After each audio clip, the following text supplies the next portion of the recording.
নমস্কার বন্ধুরা, আমি ডক্টর শ্রী সুব্রত আচার্য আর আপনারা দেখছেন আপনাদেরই প্রিয় channel Shri Subrata astrological consultancy. আজ এই ভিডিওতে আপনাদের সঙ্গে আলোচনা করব আগামী 2024 সালের 1 মে থেকে দেবগুরু বৃহস্পতি তার গোচরে পরিবর্তন ঘটাচ্ছে, অর্থাৎ মেষ রাশি ছেড়ে পরবর্তী গৃহ অর্থাৎ বৃষ রাশিতে প্রবেশ করছে। তাই কালপুরুষের রাশিচক্রের দ্বিতীয় ভাবে দেবগুরু বৃহস্পতি তার গোচরের পরিবর্তন ঘটাচ্ছে এবং একটি বছর এখানে অবস্থান করবে, অর্থাৎ আগামী 2025 সালের 14 মে পর্যন্ত এখানেই থাকবে।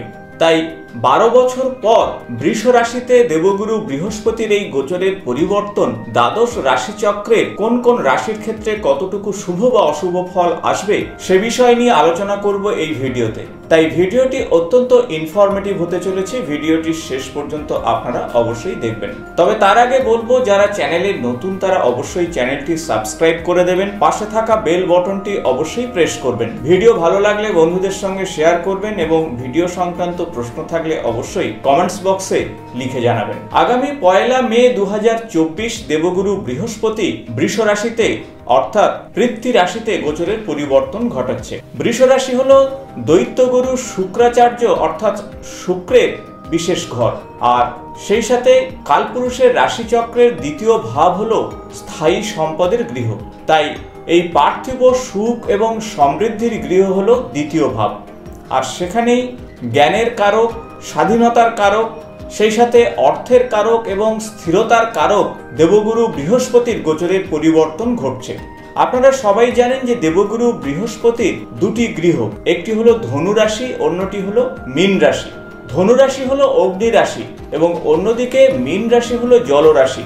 তাই একদিকে ধনু রাশি এবং অন্যদিকে মীন রাশির অধিপতি দেবগুরু বৃহস্পতি তার গোচরের পরিবর্তন ঘটাচ্ছে বৃষ রাশিতে এবং সেখানে 3টি নক্ষত্রে তার গোচরের পরিবর্তন ঘটাবে আগামী একটি বছর। প্রথমত কৃত্তিকা নক্ষত্রে অবস্থান করবে, তারপরে রোহিণী নক্ষত্র এবং সর্বশেষ মৃগশিরা নক্ষত্র। আপনারা সবাই জানেন কৃত্তিকা নক্ষত্র হলো রবিদেবের নক্ষত্র, রোহিণী নক্ষত্র হলো চন্দ্রদেবের নক্ষত্র এবং মৃগশিরা নক্ষত্র হলো মঙ্গলের নক্ষত্র। তাই রবি, চন্দ্র এবং মঙ্গলের নক্ষত্রে দেবগুরু বৃহস্পতি যথেষ্ট ভালো ফল দেবে। সেই সাথে দেবগুরু বৃহস্পতি কর্কট রাশিতে তুঙ্গস্থ থাকে এবং মকর রাশিতে নিচস্থ থাকে। আসুন জেনে নেওয়া যাক আগামী একটি বছর আপনার রাশির জন্য কি ফল নিয়ে আসবে এই ভিডিওতে। আজ এই ভিডিওতে আপনাদের সঙ্গে আলোচনা করব আগামী 1 মে থেকে 2025-এর 14 মে পর্যন্ত এই একটি বছর দেবগুরু বৃহস্পতি মেষ রাশি ছেড়ে বৃষ রাশিতে তার গোচরের পরিবর্তনে কি ফল নিয়ে আসবে মকর রাশির জাতক কিংবা জাতিকাদের জীবনে। অর্থাৎ যাদের জন্মকুণ্ডলিতে চন্দ্র মকর রাশিতে অবস্থান করছে তাদের জন্য এই ভিডিওটি ইনফরমেটিভ হতে চলেছে, তাই ভিডিওটি শেষ পর্যন্ত আপনারা অবশ্যই দেখবেন। মকর রাশির সাপেক্ষে দেবগুরু বৃহস্পতি হলো দ্বাদশ এবং তৃতীয় ভাবের অধিপতি এবং এই গোচরের পরিবর্তন ঘটছে চতুর্থ ভাব থেকে পঞ্চম ভাবে। তাই পঞ্চম ভাবে দেবগুরু বৃহস্পতি এই গোচরের পরিবর্তনে কতটুকু শুভ বা অশুভ ফল নিয়ে আসবে আজ আমরা জেনে নেব এই ভিডিওতে। পঞ্চম ভাব হলো ভাব ভালোবাসার ভাব, পঞ্চম ভাব হলো উচ্চ শিক্ষার ভাব, পঞ্চম ভাব হলো ক্রিয়েটিভিটির ভাব। তাই যারা পড়াশোনা সংক্রান্ত বিষয়ে গুরুত্বপূর্ণ সিদ্ধান্ত নিতে চাইছেন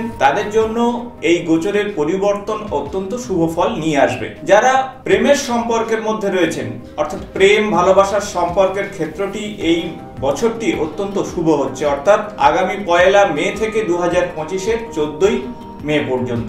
ধর্ম কর্মের প্রতি আপনার ইচ্ছা বৃদ্ধি পাবে এই সময় ভালো মানুষের সঙ্গে আপনার যোগাযোগ হবে, ভালো মানুষের সান্নিধ্যে আপনার মন মানসিকতার ক্ষেত্রে অত্যন্ত পজিটিভ প্রভাব আসবে। দেবগুরু বৃহস্পতি পঞ্চম ভাবে থেকে আপনাদের রাশি সাপেক্ষে নবম ভাবে তার দৃষ্টি দেবে। নবম ভাব হলো স্পিরিচুয়াল ভাব, নবম ভাব হলো আপনার উচ্চ বিদ্যার ভাব, নবম ভাব হলো বিদেশ। তাই এই সময় পড়াশোনা সংক্রান্ত বিষয়ে আপনারা যথেষ্ট উন্নতি করবেন, বিশেষত উচ্চ বিদ্যা সংক্রান্ত বিষয়ে আপনারা ভালো ফল পাবেন। যারা বিদেশে পড়াশোনা করতে চাইছেন বা কর্মসূত্রে যারা বিদেশে যেতে চাইছেন তাদের জন্য এই সময়টি যথেষ্ট ভালো হচ্ছে। এই সময় আর্থিক উন্নতির যোগ তৈরি হচ্ছে, বিভিন্ন ক্ষেত্র থেকে অর্থ প্রাপ্তির যোগ তৈরি হবে। সন্তান সংক্রান্ত বিষয়ে আপনাদের অত্যন্ত ভালো ফল আসবে। যারা সন্তান নেওয়ার কথা ভাবছেন তাদের জন্য এই গোচরের পরিবর্তন অত্যন্ত ভালো হবে। সন্তানের পড়াশোনা শরীর স্বাস্থ্য সংক্রান্ত বিষয়েও আপনারা যথেষ্ট ভালো ফল পাবেন। যারা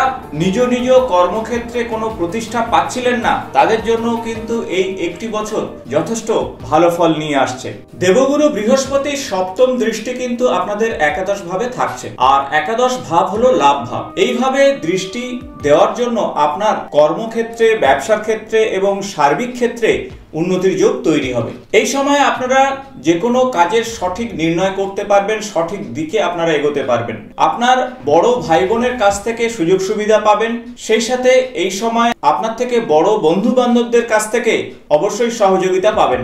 দেবগুরু বৃহস্পতি আপনাদের রাশির সাপেক্ষে লগ্নভাবে বা রাশিভাবে দৃষ্টি দিচ্ছে, অর্থাৎ নবম দৃষ্টি। তাই আপনার মনের পরিবর্তন ঘটবে, আপনি সঠিক এবং ভুল এটা বোঝার চেষ্টা করবেন।